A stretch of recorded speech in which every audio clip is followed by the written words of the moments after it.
Dans l'océan près de Los Angeles, sur une montagne isolée au Japon ou au large de la côte est du Canada, un crash aérien peut réduire un énorme appareil à un tas de miettes. La cause est enterrée quelque part sous les décombres. Souvent, dans notre travail, il s'agit de découvrir l'information clé. Un avion moderne se compose de centaines de milliers de pièces. Un problème avec l'une d'entre elles peut mener à la catastrophe. Une vis en moins peut menacer la sécurité du vol. Des contrôles réguliers permettent aux avions de voler et aux passagers d'être en sécurité. Une simple négligence peut se terminer en tragédie.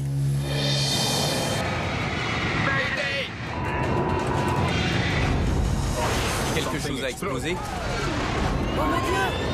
Oh mon Dieu! Aide-moi à le maintenir! Aide-moi à le maintenir!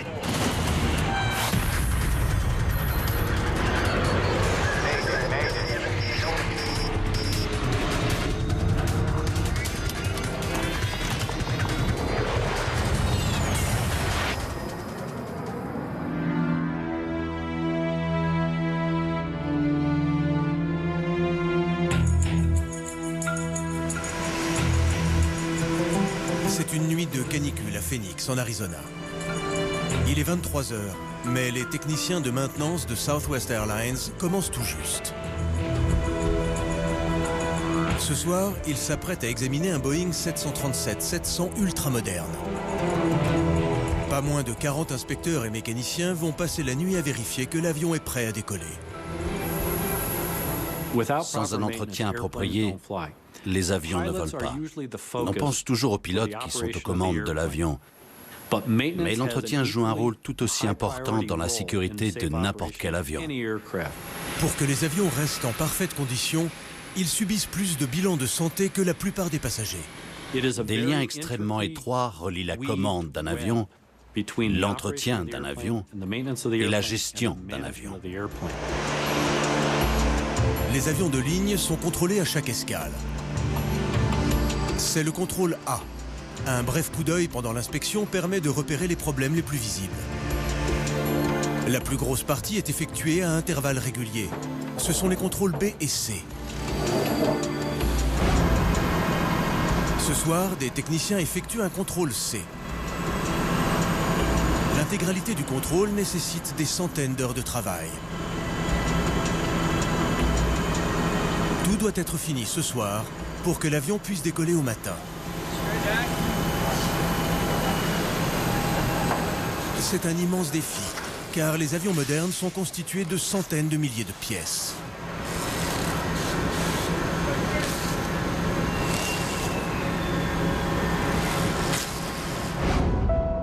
En 1903, quand les frères Wright ont effectué leur vol historique près de Kitty Hawk, en Caroline du Nord, leur avion était fait d'environ 1500 pièces. Un Boeing 737 en a plus de 360 000. Il faut s'assurer que chacune de ces pièces va bien faire son travail. Ce n'est pas la taille qui est importante. Une vis en moins peut menacer la sécurité du vol. C'est une leçon que l'industrie aéronautique a appris à ses dépens.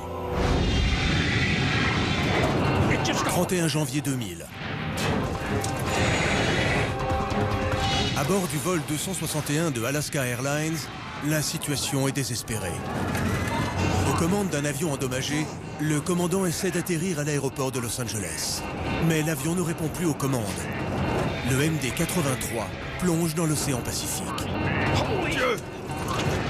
Les autres pilotes qui volaient dans la zone rapportent cette scène de cauchemar au contrôle aérien de Los Angeles. Oui, monsieur, il est en position de piquer. Il descend rapidement, complètement incontrôlable. L'avion s'est retourné. Ok, oui, il s'est retourné. Pousse le bleu vers le haut! Et voilà!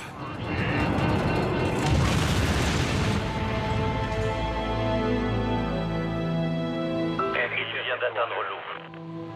Oui, monsieur. Il a atteint l'eau. Il s'est écrasé. Le vol 261 s'est écrasé près des côtes californiennes à plus de 400 km à l'heure. Les Les 88 passagers et l'équipage sont morts.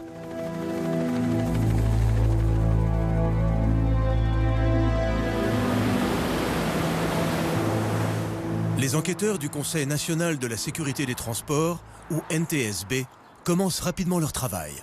Les enregistrements fournissent déjà quelques indices. Le stabilisateur est coincé. Nous conservons notre altitude avec difficulté. Nous avons tout de suite pensé à un problème venant de la queue de l'appareil, d'où il est contrôlé. Quelque chose n'allait pas de ce côté. Les enquêteurs examinent le stabilisateur horizontal du MD-83. Le stabilisateur contrôle la hauteur de l'avion, sa capacité à s'incliner vers l'avant ou l'arrière. Quand le stabilisateur monte, le nez de l'appareil descend. Quand le stabilisateur descend, le nez de l'appareil remonte. Dans un MD-83, un vérin à vis situé dans la queue fait bouger le stabilisateur de haut en bas. Quand les enquêteurs ont retrouvé la queue à l'endroit de l'accident, ils firent une mystérieuse découverte. Le vérin à vis n'était pas relié à l'écrou dans lequel il est vissé. Il était tout seul. Et l'écrou a été retrouvé dans une autre partie, à quelques mètres du vérin à vis. Le fait qu'une vis se sépare d'elle-même de son écrou, alors qu'elle est très grosse, ça nous a vraiment surpris. Sans son vérin à vis, le stabilisateur était incontrôlable. Sans le stabilisateur, l'avion était condamné.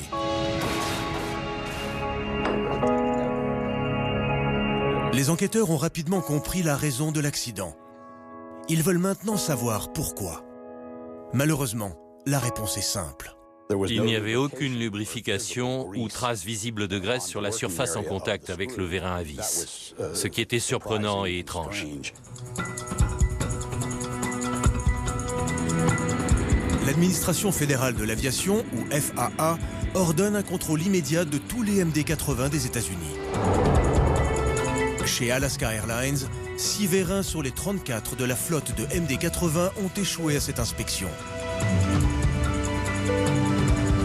Les enquêteurs découvrent une preuve encore plus alarmante lorsqu'ils parcourent les dossiers d'entretien de la compagnie aérienne. Les mécaniciens d'Alaska Airlines disent subir une énorme pression pour économiser de l'argent tout en continuant à faire voler les avions. Nous avons interrogé tous les mécaniciens qui avaient travaillé sur ces appareils. Nous savions qu'ils avaient falsifié les rapports ou qu'ils n'avaient pas fourni le travail nécessaire. Pour survivre à la récession économique des années 1990, Alaska Airlines procéda à des coupes dans son budget maintenance. Les compagnies aériennes, surtout celles qui sont en difficulté financière, vont espacer au maximum les inspections. La régulation fédérale de l'aviation, ou FAR, a établi un niveau minimum de sécurité. Si vous avez un budget restreint, vous allez avoisiner ce niveau minimum de sécurité. Si je suis une bonne compagnie, ou que je veux le devenir, ou encore que je veux montrer que nous allons être au plus haut niveau de sécurité, je vais donc aller au-delà de ce minimum. Cela va coûter plus, mais je vais aller au-delà. Beaucoup de compagnies disent « mais la régulation dit que je dois seulement être à ce niveau. C'est ce qu'on va faire. » Les vérins à vis de la flotte de cette compagnie ont été inspectés toutes les 5 à 700 heures de vol.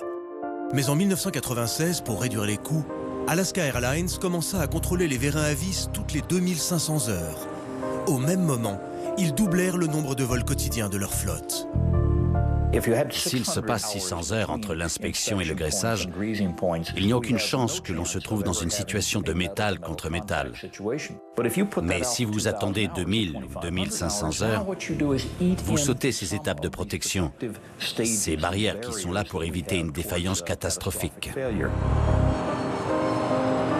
Un entretien correct est d'autant plus indispensable qu'un composant ne peut être compensé par un autre. Sur le MD-83, il n'y avait pas d'autre alternative si le vérin à vis cassait. Un entretien correct était donc une question de vie ou de mort. Mais dans l'industrie aéronautique, c'est également une question d'argent. Si on regarde bien, il y a beaucoup de pression dans l'industrie aérienne, que l'on transporte des marchandises ou des personnes. Le fait est que la concurrence est rude, alors comment obtenir un avantage compétitif face à ça? Comment est-ce que je vais obtenir plus avec moins? Par le travail, certes, mais aussi sur la maintenance. Si je peux faire une inspection toutes les 500 heures au lieu de 400, ça me fait économiser beaucoup d'argent. Pour rester financièrement à flot, Alaska Airlines a mis d'innombrables vies en danger. Mais une catastrophe peut toutefois survenir au sein d'une compagnie qui n'économise pas sur la maintenance. On va droit sur la montagne. Ici encore.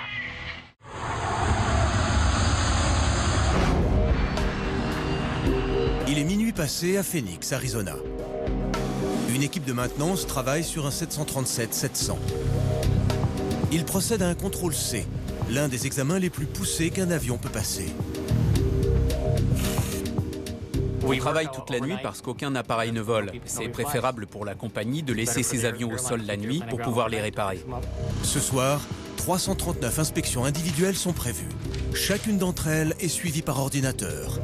Tout ce qui apparaît en jaune est une opération non planifiée, un problème qui vient juste d'être repéré. Une maintenance non planifiée, c'est justement ce qui peut arriver aux gens qui prennent leur voiture, conduisent sur l'autoroute, quand tout à coup, la climatisation s'arrête. Pour un avion, c'est la même chose. Ce soir, les inspecteurs découvrent qu'un pneu est crevé sur l'un des trains d'atterrissage.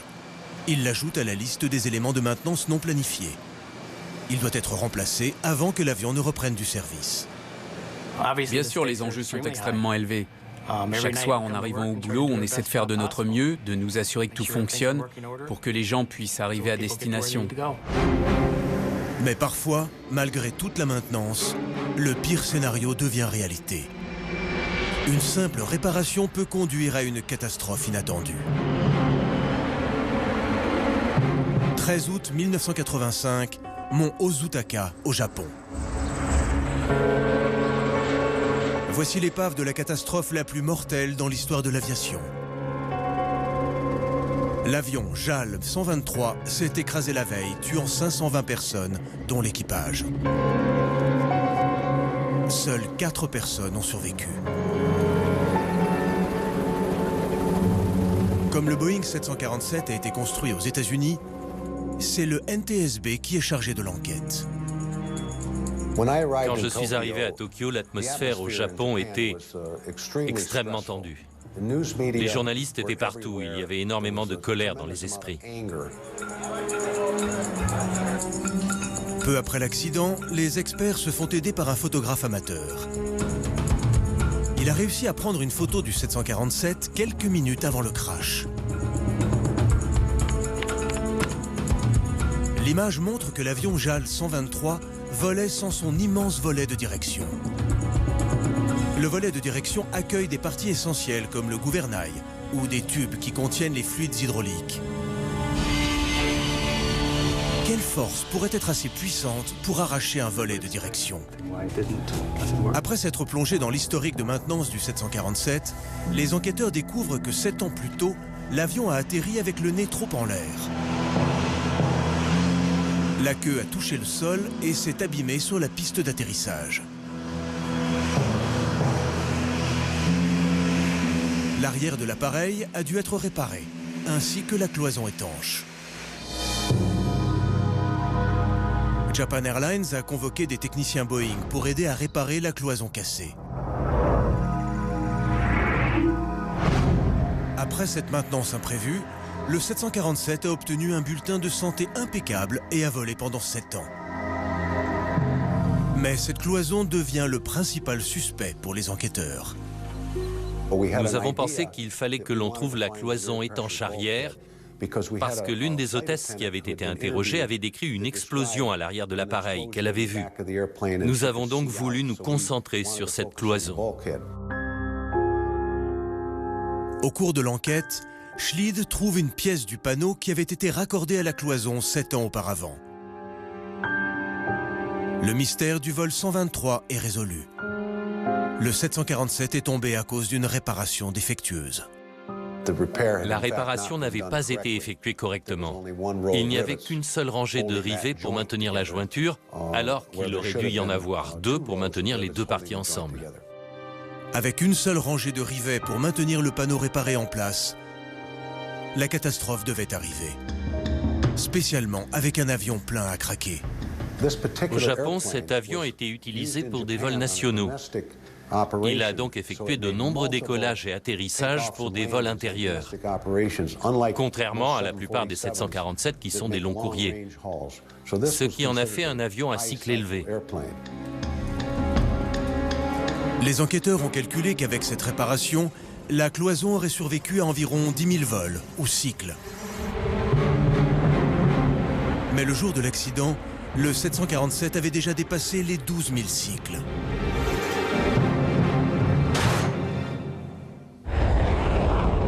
Sur le 747, la cabine est pressurisée, mais pas la queue. Pendant le vol, la cabine pressurisée a fait pression sur la cloison réparée. Après plus de 12 000 cycles, cette pression a affaibli la réparation défectueuse jusqu'au point de rupture.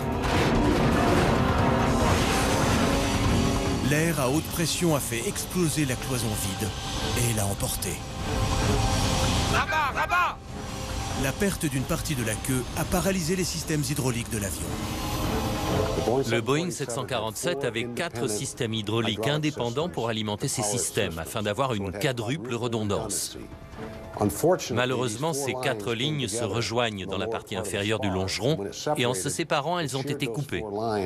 Les 4 systèmes hydrauliques se sont épuisés. Pendant 30 minutes, l'équipage a tenté de faire voler le 747 uniquement grâce à la poussée.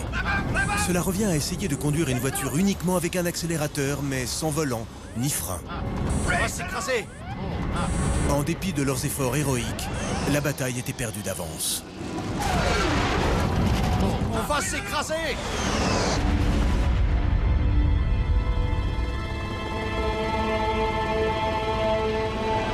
Tant de morts liés à une simple rangée de rivets. Comment l'usure grandissante du métal de la cloison n'a-t-elle pas pu être détectée pendant les 7 années de maintenance et d'inspection planifiées? La méthode d'inspection de base pour la cloison et les jointures est visuelle. Pour des périodes d'inspection plus importantes, ils retirent les protections des murs et de tout ce qui se trouve dans la cloison étanche. Et ils procèdent à une inspection visuelle détaillée. Et au cours des contrôles de maintenance qui ont suivi, aucune réparation défectueuse n'a été trouvée.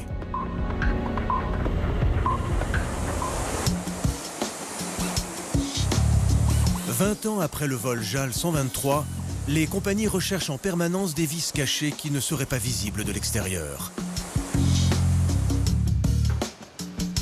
De retour au hangar de maintenance de Southwest, les inspecteurs utilisent un endoscope, une petite caméra flexible pour vérifier les moteurs.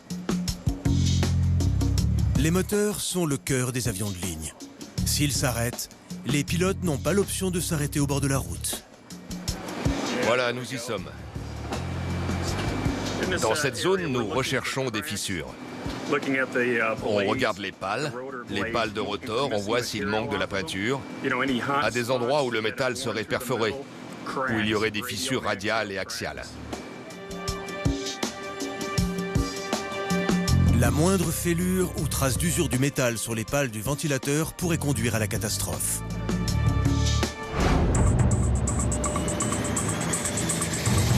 Décollage, sous la ligne, lumière. 21 août 1995.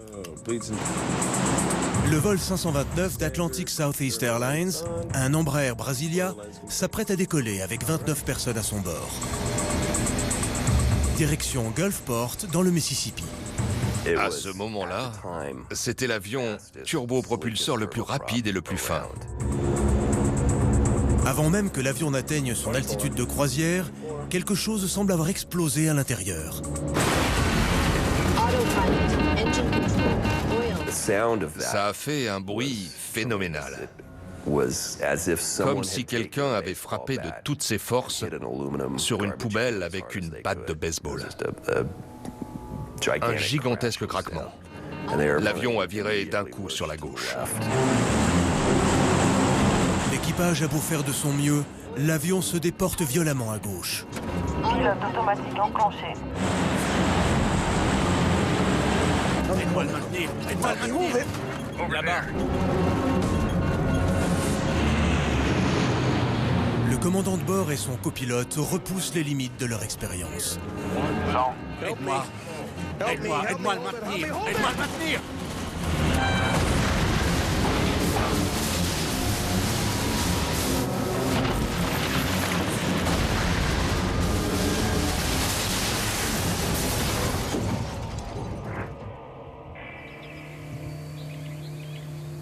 Le vol 529 d'Atlantic Southeast s'écrase près d'une petite collectivité agricole à Carrollton, en Géorgie. Urgence? Allô? Un avion vient de s'écraser sur notre terrain. Un crash aérien? Les 29 personnes survivent à ce violent atterrissage.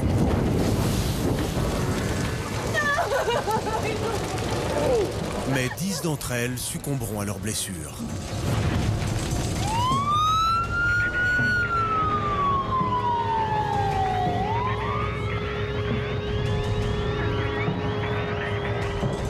Appelé sur place, le NTSB constitue des équipes pour examiner les différentes parties de l'avion. Jim Hookey, ingénieur aéronautique, est responsable du groupe de maintenance des hélices. Nous avons inspecté différentes parties de l'aile et nous avons constaté que l'une des pales de l'hélice n'était plus là. L'hélice s'était brisée de manière très spécifique, réunissant tous les signes caractéristiques d'une fracture d'usure. Une fracture d'usure a tendance à être très plate.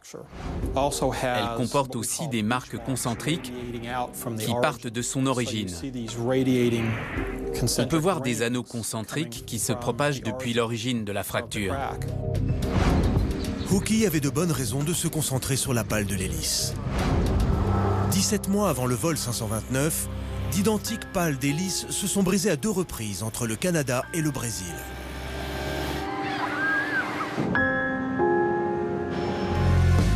Fort heureusement, dans les 2 cas, l'avion a réussi à se poser. Le fabricant de l'hélice était Hamilton Standard. Hookey et son équipe passent au peigne fin les dossiers d'entretien d'Hamilton Standard. Ils cherchent tout ce qui pourrait sortir de l'ordinaire. Tout ce qui peut sembler anormal. Vous ne savez pas du tout ce que vous cherchez jusqu'à ce que vous le trouviez. Il faut juste lire. Il y a beaucoup d'examens de routine, des inspections standards, des contrôles A, des contrôles B, des contrôles C. Et puis un examen non planifié peut apparaître. Si quelque chose s'est cassé ou qu'un camion est rentré dans l'avion, ou bien un oiseau, ou n'importe quoi, ça nous intéresse. Les dossiers d'entretien révèlent que la pale cassée de l'hélice avait déjà connu des problèmes. Nous avons trouvé que cette pale d'hélice avait déjà été mise hors service auparavant en raison d'une fissure. C'est le premier indice qui nous a mis sur la piste d'un problème avec la pale de l'hélice et les inspections. Au plus profond de l'hélice, les enquêteurs découvrent ce qu'ils cherchent. Dans la partie creuse, l'alésage conique, des poids sont fixés pour équilibrer l'hélice. Ils sont maintenus par un bouchon de liège. Ce petit bouchon a déclenché une série d'événements fatals. Environ 95% du liège produit dans le monde est utilisé dans l'industrie médicale. Et pour des raisons esthétiques, ainsi que pour la stérilisation, ils préfèrent la couleur claire. Alors le liège est blanchi au chlore. Les enquêteurs découvrent que l'humidité à l'intérieur de l'hélice a fait suinter le chlore du liège, qui a entraîné la corrosion de l'alliage en aluminium. Ils ont aussi remarqué autre chose sur la pale cassée. Sur la face interne, à environ 4 cm de la fracture, il y a une série de traces de ponçage. En relisant les dossiers de réparation de l'hélice, Hookey relève les initiales CSB, Christopher Scott Bender. Ce technicien a travaillé au service de réparation de Hamilton Standard. Quand Christopher Bender a vu l'accident aux informations, il a appris que les enquêteurs examinaient l'hélice d'Hamilton. Dès que j'ai eu la nouvelle, mon cœur s'est arrêté. Je crois que j'ai peut-être pleuré un peu parce que j'étais vraiment très bouleversé. C'est quelque chose qui était passé entre mes mains pendant une procédure pour laquelle on me faisait confiance et j'ai échoué. Et à cause de ça, des gens sont morts. Après avoir découvert que Bender était la dernière personne à avoir travaillé sur la pale de l'hélice mortelle, les enquêteurs doivent maintenant trouver comment la pale a passé l'inspection chez Hamilton Standard. Les enquêteurs demandent à Bender de procéder à un entretien technique standard sur l'hélice. Il a montré comment il introduisait un endoscope à fibre optique au fond de la cavité de l'alésage conique pour repérer les fissures. Et c'est là que réside l'un des principaux problèmes. L'endoscope qu'il utilisait avait une lumière très blanche, qui éblouissait les yeux du technicien. Cela ne se prêtait pas du tout à une telle inspection. Les enquêteurs trouvent également des lacunes dans la formation de Bender. Au cours de sa formation, on ne lui a jamais montré à quoi ressemblait une fissure. On lui a simplement demandé de trouver une fissure. Pendant l'examen de la pale de l'hélice, Bender était incapable de détecter un quelconque indice de corrosion. Il a donc fait ce qu'on lui avait dit. Il a poncé à l'intérieur de la pale. On lui a donné l'ordre d'utiliser un forêt pour uniformiser l'intérieur de l'alésage conique. Il l'a uniformisé. Il a fait son inspection. Et le forêt a rendu la surface rugueuse, ce qui a donc masqué le début de fissure à l'inspection suivante. Puis la pale a été remise en service, tandis que la fissure continuait de s'agrandir pour finir par atteindre un point critique jusqu'à la rupture. Le rapport de l'accident que nous vous présentons aujourd'hui implique la compagnie Atlantic Southeast Airlines, le vol 529. Selon le NTSB, en polissant la pale, Hamilton Standard a involontairement effacé toute trace de fissure. Même un examen ultérieur plus approfondi aux ultrasons n'aurait pu la détecter. La compagnie qui a fabriqué l'hélice du vol 529 a été renommée Hamilton Sandstrand. Ces processus d'inspection et de réparation sont plus stricts, dépassant dans certains cas les exigences de la FAA. C'est la dernière fois, avec le vol 529, qu'une hélice a lâché en plein vol.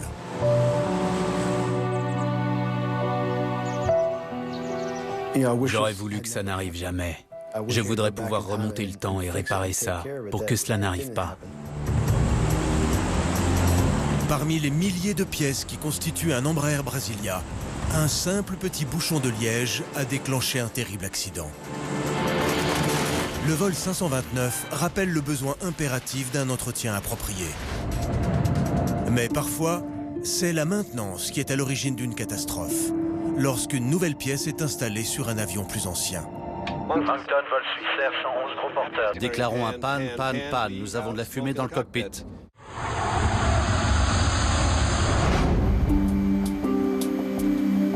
Au petit matin, à Phoenix, en Arizona.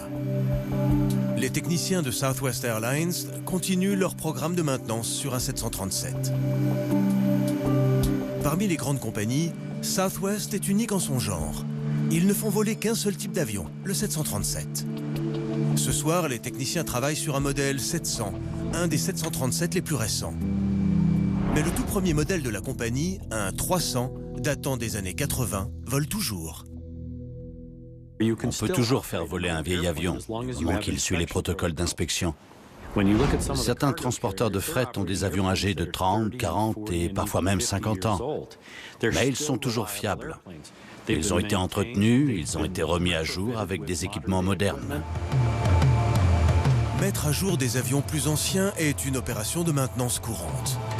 Mais parfois, l'installation d'une nouvelle pièce sur un vieil avion peut conduire à une tragédie. Dans ce laboratoire de fortune se trouvent les vestiges du vol 111 de Swissair. Le 2 septembre 1998, l'avion de ligne s'est écrasé au large des côtes de la Nouvelle-Écosse, au Canada, tuant toutes les personnes à bord. Récupérés au fond de la mer, les débris sont impressionnants. Il y a déjà environ 250 km de câbles. Chez Swissair, nous avions environ 2 millions de pièces d'avion. et nous devions quasiment toutes les vérifier. Dans notre travail, nous faisons souvent référence à la pépite, la clé qui va nous permettre de dire « voilà la cause de l'accident ». Quelque part dans cette épave se trouve la pépite, que les enquêteurs espèrent trouver. L'élément qui va révéler la raison pour laquelle le vol Swissair 111 s'est écrasé dans l'océan Atlantique.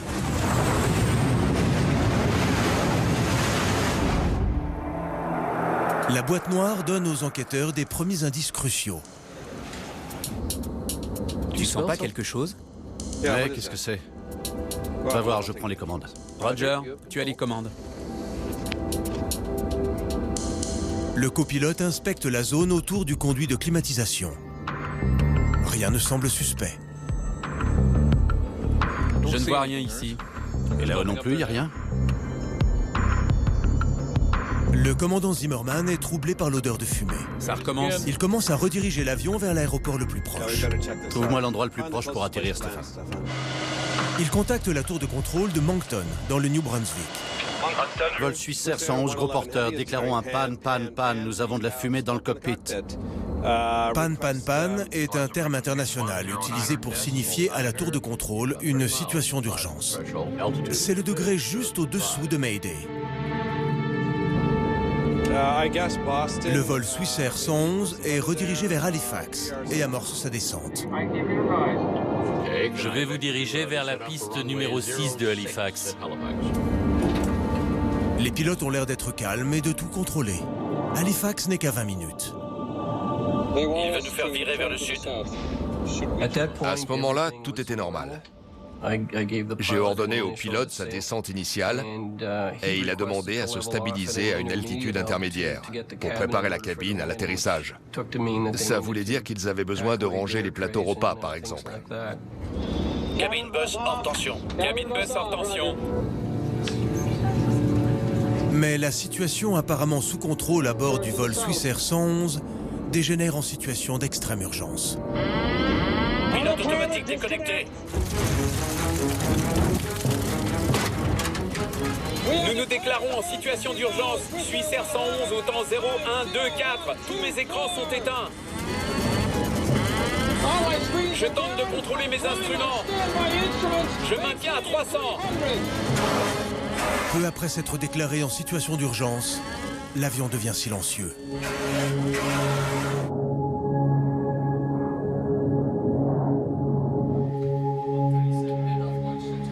C'est probablement le sentiment d'impuissance le plus fort que l'on peut éprouver, de ne rien pouvoir faire et d'être assis là, à regarder l'écran en espérant qu'il va faire demi-tour vers l'aéroport.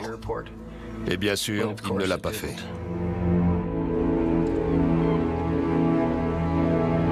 À 22h31, heure locale, les habitants de Peggy's Cove ont entendu une gigantesque explosion.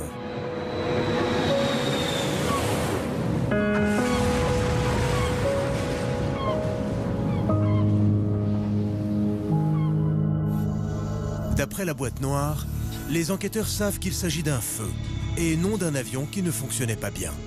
Nous n'avons trouvé aucune anomalie ni aucun problème dans les données de vol qui auraient suggéré un problème dans l'appareil. Les enquêteurs investissent le hangar où se trouve l'épave repêchée dans l'océan Atlantique.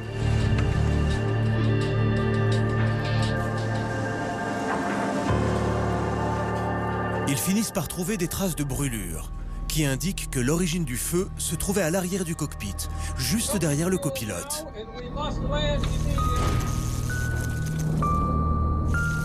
En remontant cette piste, l'équipe a trouvé un suspect inattendu, le système de divertissement de la première classe.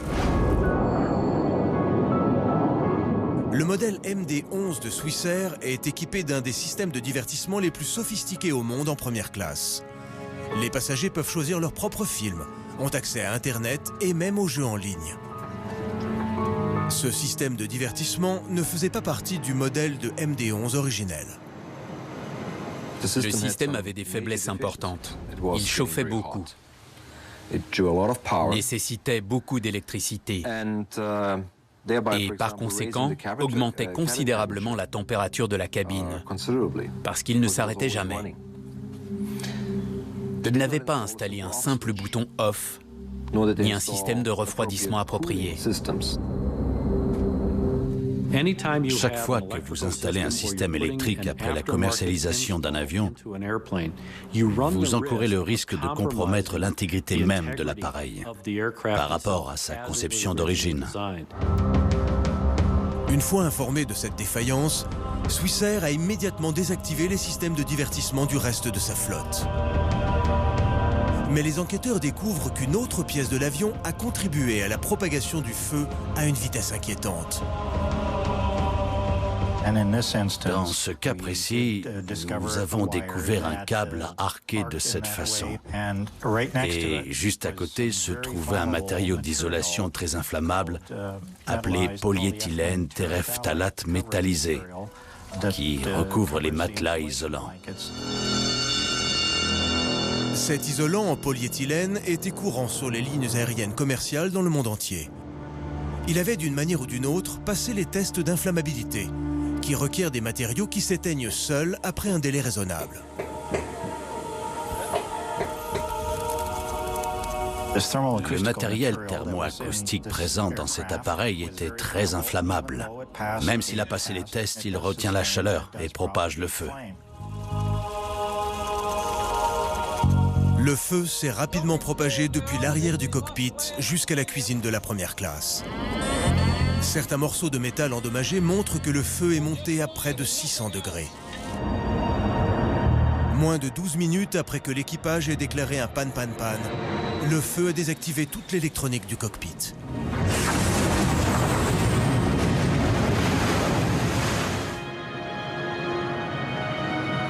Par la suite, Swissair a retiré l'isolation inflammable de l'intégralité de sa flotte de MD-11.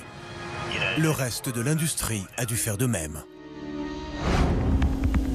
À Phoenix, Arizona, les techniciens continuent leur contrôle C sur le 737. Cela inclut un examen de la gouverne de direction. Le gouvernail est l'une des surfaces de contrôle les plus vitales d'un avion. Il lui permet de virer à gauche ou à droite. Ok, Sibas, la gouverne devrait fonctionner. Très bien, vas-y. Un problème à cet endroit pourrait avoir de terribles conséquences. C'est bon, à gauche. En réalité, malgré des années de maintenance correcte, un problème avec une minuscule pièce dans le gouvernail du 737 a tué plus de 100 personnes. Même le plus zélé des techniciens n'aurait pu le repérer. 3 mars 1991. Le vol 585 d'United Airlines entame son approche finale à Colorado Springs. 10 nœuds de plus. Palonia 30.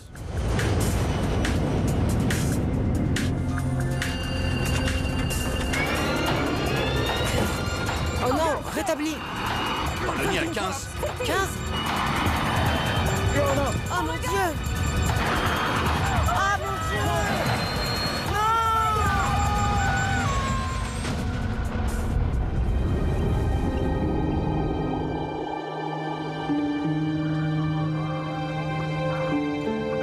Les 20 passagers et les 5 membres de l'équipage ont été tués.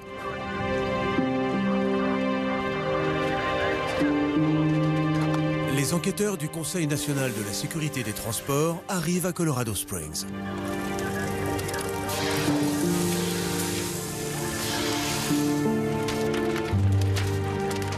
Ma première réaction a été de me dire que ça allait prendre du temps d'enquêter sur cet accident quand j'ai vu les dégâts sur place.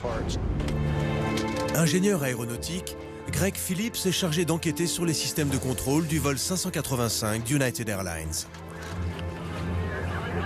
Notre attention s'est portée ailleurs, après l'élimination des autres surfaces de contrôle de l'avion qui auraient pu contribuer à son retournement. Nous avons examiné la gouverne. Mais les enquêteurs affrontent un obstacle de taille. La plupart des pièces de l'avion sont détruites ou trop brûlées pour être analysées. Heureusement, un composant vital est encore quasiment intact. C'est une pièce appelée Unité de contrôle de puissance, ou PCU. Sollicitée en permanence pendant le vol, surtout lors de l'atterrissage, la PCU agit comme la direction assistée d'une voiture. Quand le pilote appuie sur la pédale, la PCU utilise le fluide hydraulique pour transformer les mouvements de pied du pilote en pression nécessaire au déplacement de l'énorme gouvernail du 737. Le cœur de la PCU est une soupape à double asservissement. Cette soupape a à peu près la taille d'une canette. Elle contient 2 pistons extrêmement fins qui coulissent l'un sur l'autre. Ces pistons dirigent le fluide hydraulique qui déplace la gouverne de direction. Quand le technicien a ouvert l'unité de contrôle de puissance, tout semblait fonctionner. Nous n'avions pas une seule indication ou information qui aurait pu désigner la PCU de la gouverne de direction, la soupape ou toute autre pièce du système de contrôle de vol comme responsable de l'accident. Validé. Pour la 4e fois seulement dans l'histoire du NTSB, le rapport qu'il délivre ne mène à aucune conclusion. Nous avons dépensé beaucoup d'énergie dans cette enquête sans aucune certitude sur ce qui s'était passé. Moins de 2 ans plus tard, Greg Phillips et le NTSB se penchèrent à nouveau sur cette mystérieuse catastrophe, après l'accident d'un autre 737. Tiens bon, tiens bon, tiens bon! Bon sang! Qu'est-ce que c'est que ça? Oh mon Dieu! Non!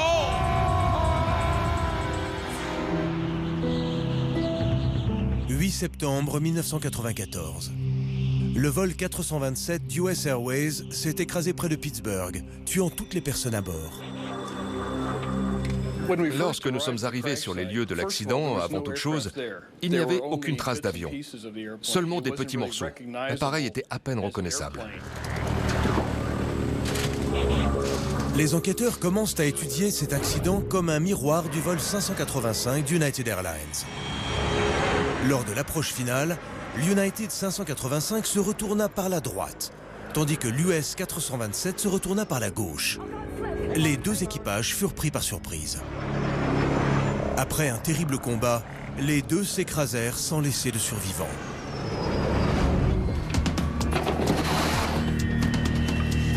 Une fois encore, les enquêteurs examinent la soupape à double asservissement, mais ils ne trouvent rien. Cette unité a passé tous les tests opératoires. Il n'y avait aucune indication d'échec. Nous nous attaquions à un appareil historiquement célèbre pour sa sécurité. Tout ce qu'on pouvait voir, c'est que depuis 30 ans, cet avion était génial. Il fallait prouver que quelque chose n'allait pas avec le premier de la classe. L'équipe se trouve à nouveau dans une impasse. Mais presque 2 ans plus tard, une 3e chance leur est offerte de résoudre cette terrifiante énigme.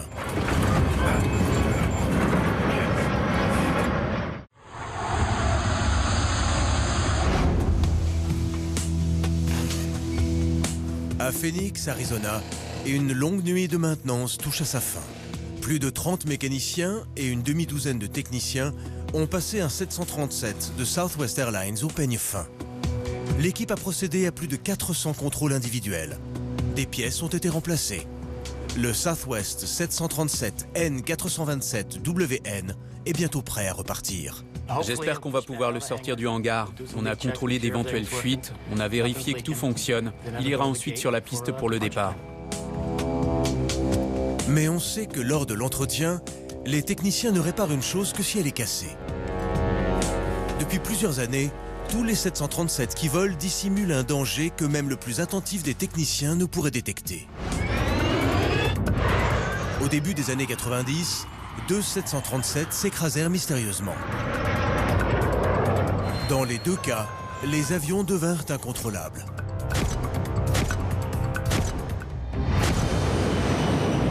En 1996, la même défaillance frappa encore. Nous sommes le 9 juin. Le commandant Brian Bishop se prépare à atterrir à Richmond, Virginie. Puis, tout comme l'United 585 et l'US 427, l'avion se retourne, incontrôlable.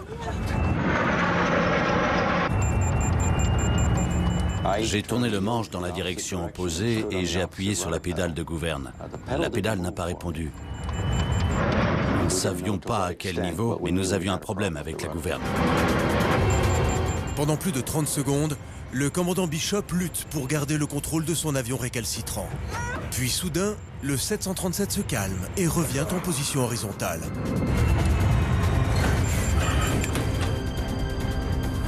Nous avons commencé nos vérifications. Un peu avant la fin de l'énumération, nous avons tout à coup entendu un boom.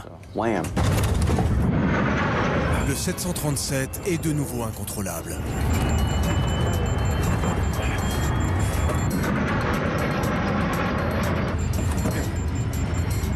Et puis d'un seul coup, l'Eastwind 517 se redresse. Sans perdre une seconde, le commandant Bishop se dirige vers le tarmac. Une fois au sol, c'est là que j'ai vu que mes jambes tremblaient. On s'est précipité sur les lieux. L'avion était immobilisé, il devait rester dans cet aéroport jusqu'à ce qu'on arrive.